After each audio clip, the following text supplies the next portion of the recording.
नाज़रीन हाणे ज़िक्र कयूं था केन शाह शहर ख़ैरपुर नाथन शाह शहर जे साह जो सॻो टुटी वियो आहे। खुदावा टुटण बाद शहर ॿुॾी वियो आहे। शहर जी बाज़ारुनि पाड़नि ऐं सरकारी ऑफिसिस में ॿोॾि जो पाणी काहे पियो आहे। लॾ पलाण खां पोइ शहर में रहिजी वियल माण्हुनि खे ॿेड़ियुनि ज़रिए बचाइण जे लाइ रेस्क्यू ऑपरेशन जारी आहे। शहर जे भर पासे क़ाइमु 15 खां वधीक पाड़ा ऐं कॉलोनीज़ ॿुॾी वियूं आहिनि। मुख़्तलिफ़ इलाइक़नि में 5 फुट पाणी बीठल आहे। शहर के भर पासे क़ाइमु 15 खां वधीक पाड़ा ऐं कॉलोनीज़ ॿुॾी वियूं आहिनि जिते 5 फुट पाणी बीठल आहे। ख़ैरपुर नाथन शाह शहर जे साह जो सॻो टुटी पियो आहे। खुदावा टुटण बाद शहर ॿुॾी वियो आहे। शहर जी बाज़ारुनि पाड़नि ऐं सरकारी ऑफिसिस में ॿोॾि जो पाणी काहे पियो आहे।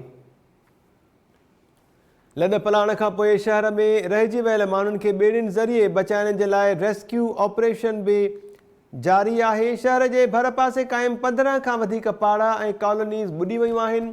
मुख़्तलिफ़ इलाइक़नि में 5 फुट पाणी बीठल आहे। कोशिश कयूं पिया ताज़ा तरीन जेके मंज़र आहिनि ख़ैरपुर नाथन शाह जे मुख़्तलिफ़ इलाइक़नि जा जिते 5 फुट पाणी बीठल आहे उहे मंज़र अव्हांखे ॾेखारियूं। टाइम न्यूज़ जी स्क्रीन ते ही मंज़र अव्हां ॾिसो पिया। एक्सक्लूसिव फुटेजिस अव्हांखे ॾेखारियूं पिया। ख़ैरपुर नाथन शाह शहर जे मुख़्तलिफ़ इलाइक़नि में शहर के भर पासे जेके कॉलोनीज़ आहिनि उन्हनि में 5 फुट पाणी बीठल आहे। केन शाह शहर के मुख़्तलिफ़ इलाइक़नि जा ही एक्सक्लूसिव मंज़र टाइम न्यूज़ की स्क्रीन ते अव्हांखे ॾेखारियूं पिया। केन शाह शहर ख़ैरपुर नाथन शाह शहर ॿुॾी वियो आहे। शहर के भर पासे क़ाइमु 15 खां वधीक पाड़ा ऐं कॉलोनीज़ हिन वक़्तु पाणीअ जे घेरे में आहिनि। 5 फुट पाणी मुख़्तलिफ़ इलाइक़नि में बीठल आहे। ख़ैरपुर नाथन शाह शहर के भर पासे जा मंज़र अव्हांखे ॾेखारियूं पिया। 15 खां वधीक पाड़ा ऐं कॉलोनीज़ ॿुॾी वियूं आहिनि। 5 फुट पाणी बीठल आहे। एक्सक्लूसिव मंज़र अव्हांखे टाइम न्यूज़ जी स्क्रीन ते ॾेखारे रहिया आहियूं। ख़ैरपुर नाथन शाह शहर ॿुॾी वियो आहे। ॿुॾी वियल जेके इलाइक़ा आहिनि कॉलोनीज़ आहिनि मुख़्तलिफ़ पाड़ा आहिनि उन्हनि में अञा ताईं फाथल जेके माण्हू आहिनि उन्हनि खे ॿेड़ियुनि ज़रिए रेस्क्यू करण की कोशिश कई पई वञे। ही ॿेड़ियुनि ज़रिए रेस्क्यू करण जा मंज़र भी सिर्फ़ ऐं सिर्फ़ टाइम न्यूज़ की स्क्रीन ते एक्सक्लूसिव मंज़र अव्हांखे ॾेखारियूं पिया। मुख़्तलिफ़ पाड़नि मां ॿेड़ियुनि ज़रिए फासी पियल माण्हुनि खे रेस्क्यू कयो पियो वञे। ख़ैरपुर नाथन शाह शहर ॿुॾी वियो आहे। शहर के भर पासे क़ाइमु जेके कॉलोनीज़ आहिनि जेके मुख़्तलिफ़ पाड़ा आहिनि उन्हनि में 5 फुट पाणी बीठल आहे। अपडेट्स मालूम कयूं था। टाइम न्यूज़ ककड़ जो रिपोर्टर अमीर मल्हा हिन वक़्तु असां टेलीफोन लाइन ते आहे। अमीर मल्हा, छा अपडेट्स आहिनि हिन वक़्तु कीअं आहे सूरत हाल? कुछ इलाइक़नि में माण्हू जेके फाथल आहिनि उन्हनि खे बि ॿेड़ियुनि ज़रिए रेस्क्यू कयो पियो वञे। ख़ैरपुर नाथन शाह शहर ॿुॾी वियो आहे। जीअं त ॿुधाईंदा हलूं त जेको ॿोॾि वारो पाणी अची वियो आहे उहो केन शाह ऐं उन जेके टोटल इलाइक़ो आहे पाणी हेठि अची वियो आहे ऐं ॻोठनि में ऐं शहर में हिकांदा माण्हू फाथल आहिनि। रेस्क्यू जी का बि टीम न पहुती आहे। सिर्फ़ु हिमली नेवी वारा पहुता हुआ जेके रेस्क्यू कनि पिया। बाक़ी उते जेके माण्हू निकिरणु चाहिनि था उन्हनि खां बि प्राइस ॿेड़ियुनि वारा आहिनि। फी माण्हू खां 500 रुपया वरितो थो वञे। हालत इंतिहाई ख़राबु आहे माण्हुनि जी ऐं माण्हू ॾाढा फाथल आहिनि। उन्हनि खे का बि सिहत जी सहूलियत कान्हे का ऐं माण्हू उते फाथल आहिनि ऐं उहे इंतिज़ामिया खां बार बार चवनि पिया त असांजी मदद कयो, हितां असांखे कढो।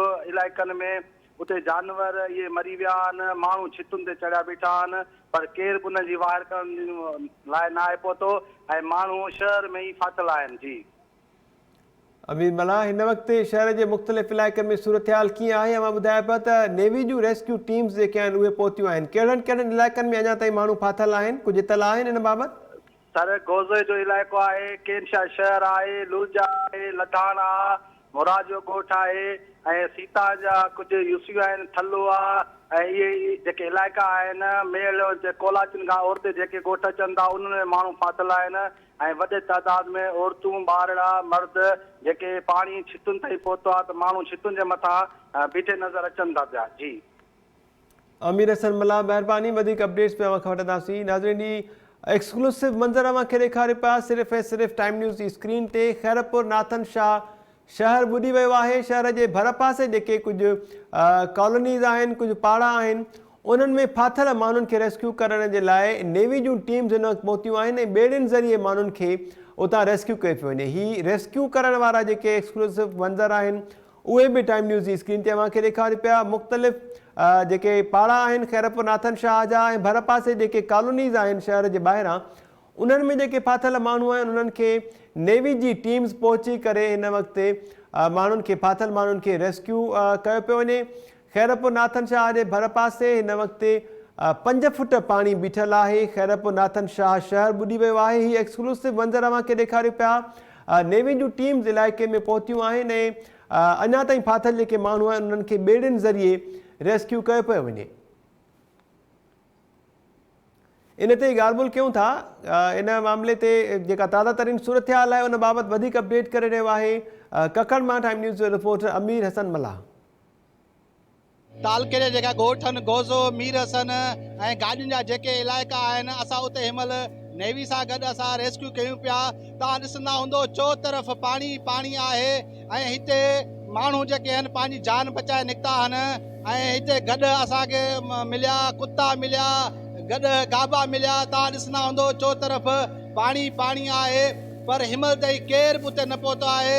सिर्फ़ु टाइम न्यूज़ जी टीम ई पहुती आहे। केतिरा ई ॻोठ पाणी हेठि अची आया आहिनि, पर उन्हनि जी केर बि रेस्क्यू करण लाइ न आहे। असां तव्हांखे ॿुधाईंदा हलूं त केतिरा ई शहर पाणी एतिरो वॾो आहे जो घरनि जूं छितूं ॿुॾी वियूं आहिनि, पर केर बि उनजी वार करण लाइ न आहे।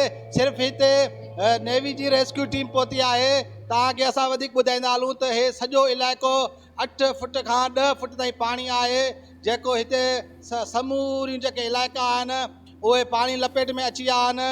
छितुनि तां पाणी थो गुज़रे पियो। केतिरा ई माण्हू हिते फाथल आहिनि जेके फ़ोनूं करे इतला ॾियनि पिया, पर केरु हिन वटि इंतिज़ामिया तरफ़ां न आहे पहुतो। DC दादू ऐं सिंध हुकूमत तरफ़ां केर बि हिते न आहे पहुतो। असां तव्हांखे उते ॻोठनि वटि पहुची ऐं वधीक तफ़सील ॿुधाईंदासीं। अमीर हसन मल्हा, टाइम न्यूज़, ककड़। जी नाज़रीन, अमीर हसन मल्हा ककड़ मां टाइम न्यूज़ जे रिपोर्टर वधीक अपडेट कयो आहे। खैरपुर नाथन शाह शहर हिन वक़्तु ॿुॾी वियो आहे। खुदावाह आख़िरी जेका डिफेंस लाइन आहे उहा टुटण बैदि ॿोॾि जो जेको पाणी आहे उहो शहर में दाख़िल थी वियो आहे। शहर जी बाज़ारुनि पाड़नि ऐं सरकारी ऑफिसिस में ॿोॾि जो पाणी काहे पियो आहे। लॾ पलाण खां पोइ शहर में रहिजी वियल माण्हुनि खे बि ॿेड़ियुनि ज़रिए बचाइण जे लाइ रेस्क्यू ऑपरेशन हिन वक़्तु बि जारी आहे। शहर जे भर पासे क़ाइमु 15 खां वधीक पाड़ा आहिनि, कॉलोनीज़ आहिनि जिते जेके ॿुॾी वियूं आहिनि ऐं उते 5 फुट पाणी बीठल आहे। एक्सक्लूसिव मंज़र तव्हांखे ॾेखारियो पिया टाइम न्यूज़ जी स्क्रीन ते। खैरपुर नाथन शाह शहर ॿुॾी वियो आहे, जंहिंजा मुख़्तलिफ़ पाड़ा हिन वक़्तु टाइम न्यूज़ जी स्क्रीन ते तव्हांखे ॾेखारियो पिया। रुॻो पाणी पाणी नज़र अचे पियो। जेके माण्हू फाथल आहिनि उन्हनि खे रेस्क्यू करण जे लाइ नेवी जूं टीम्स पहुतियूं आहिनि ऐं ॿेड़ियुनि ज़रिए इन्हनि फाथल माण्हुनि खे उतां रेस्क्यू कयो पियो वञे। खैरपुर नाथन शाह शहर जे भर पासे क़ाइमु 15 खां वधीक पाड़ा ऐं कॉलोनीज़ आहिनि जेके हिन वक़्तु जिन में पाणी दाख़िल थी चुको आहे। सरकारी ऑफिसिस बि ॿुॾी वियूं आहिनि। शहर जा मुख़्तलिफ़ पाड़ा ॿुॾी विया आहिनि। बाक़ी जेके रहिजी वियल माण्हू आहिनि उन्हनि खे रेस्क्यू करण जे लाइ हिन वक़्तु नेवी जूं टीम्स पहुतियूं आहिनि ऐं माण्हुनि खे बचाइण जे लाइ रेस्क्यू ऑपरेशन हलंदड़ आहे। फाथल माण्हुनि खे ॿेड़ियुनि ज़रिए ॿाहिरि कढियो पियो वञे। एक्सक्लूसिव मंज़र तव्हांखे ॾेखारियो पिया। नेवी जूं टीम्स पहुतियूं आहिनि। हीअ आहिनि खैरपुर नाथन शाह जा मुख़्तलिफ़ पाड़ा जिते ॿोॾि जो पाणी दाख़िल थी चुको आहे। खैरपुर नाथन शाह शहर ॿुॾी वियो आहे। खैरपुर नाथन शाह शहर जूं बाज़ारूं पाड़ा सरकारी जेके ऑफिसिस आहिनि उहे घर जेके आहिनि उहे हिन वक़्तु ॿुॾी विया आहिनि। उन्हनि में पाणी दाख़िल थी वियो आहे। खैरपुर नाथन शाह जे भर पासे क़ाइमु जेके कॉलोनीज़ आहिनि शहर जे भर पासे उन्हनि में बि 5 फुट पाणी बीठल आहे। ॿोॾि जो पाणी तेज़ीअ सां खैरपुर नाथन शाह शहर में दाख़िल थी रहियो आहे। एक्सक्लूसिव मंज़र सिर्फ़ु ऐं सिर्फ़ु टाइम न्यूज़ जी स्क्रीन ते तव्हांखे ॾेखारियो पिया। खैरपुर नाथन शाह शहर जे भर पासे 5 फुट पाणी हिन वक़्तु बीठल नज़र अची रहियो आहे। खैरपुर नाथन शाह शहर जा मुख़्तलिफ़ पाड़ा तव्हांखे ॾेखारियो पिया। हिन वक़्तु मुख़्तलिफ़ पाड़नि में बाज़ारुनि में पाणी दाख़िल थी चुको आहे। घरनि में हिन वक़्तु 5 फुट ताईं पाणी मौजूदु आहे। मथाईअ वारा कुझु इलाइक़ा आहिनि जिते कुझु माण्हू फाथल आहिनि। उन्हनि माण्हुनि खे उतां कढण जे लाइ बचाइण जे लाइ महफ़ूज़ हंधनि ते मुंतक़िल करण जे लाइ पाक नेवी जूं टीम्स उते पहुतियूं आहिनि ऐं ॿेड़ियुनि ज़रिए इन्हनि माण्हुनि खे उतां रेस्क्यू कयो पियो वञे। एक्सक्लूसिव अफ़सोसनाक मंज़र टाइम न्यूज़ जी स्क्रीन ते तव्हांखे ॾेखारियो पिया। खैरपुर नाथन शाह शहर ॿुॾी वियो आहे। शहर जे मुख़्तलिफ़ पाड़नि में ऐं कॉलोनीज़ में 5 फुट पाणी बीठल आहे ऐं तेज़ीअ सां ॿोॾि जो वधीक पाणी शहर में दाख़िल थी रहियो आहे। खैरपुर नाथन शाह शहर जा केतिरा ई पाड़ा, बाज़ारूं, सरकारी इमारतूं, ऑफिसिस उन्हनि में पाणी दाख़िल थी वियो आहे। माण्हुनि जा घर जेके आहिनि उहे ॿुॾी विया आहिनि। कुझु माण्हू जेके फाथल आहिनि उन्हनि खे महफ़ूज़ हंधनि ॾांहुं मुंतक़िल करण जे लाइ रेस्क्यू ऑपरेशन कयो पियो वञे। नेवी जूं टीम्स हिन वक़्तु पहुतियूं आहिनि। हीअ एक्सक्लूसिव मंज़र अव्हांखे ॾेखारियूं पिया। नेवी जूं ॿेड़ियूं आहिनि। नेवी जूं टीम्स हिन वक़्तु फाथल माण्हुनि खे ॿेड़ियुनि ज़रिए रेस्क्यू करे रहियूं आहिनि।